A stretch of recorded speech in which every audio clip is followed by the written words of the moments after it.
Meena Bazaar you lab. এটা হলো বাংলাদেশের মধ্যে সবচেয়ে নাম করা মিনাবাজার ইউ ল্যাব।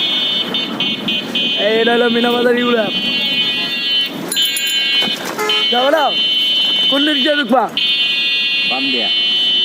নবীনগর সাতটে ঢুকবা? হ্যাঁ, নবীনগর 7টা ঢুক। হ্যাঁ, নবীনগর সাতটে যাও ঢুকে। এই মাম্মা যাও যাও, সিঙ্গার লিচি যাও যাও, ভয় নাই, আমি আছি না। এই আমরা নবীনগর সাথে আছি। মামা ভয়ানক, অনেক বাবারে অনেক অন্ধকার। এনে মনে করেন মাঝে মধ্যে একটু চিন্তা মিন্তা হয়। আমরা নবীনগর সাত দিয়ে যাচ্ছি, সামনে গেলে দেখবেন আরো অন্ধকার। আরে বাবা এত অন্ধকার আর কর বাইরে। এই যে হ্যাঁ, আমার চ্যানেলে অবশ্যই সবাই দেখবেন, মেসেজ করবেন।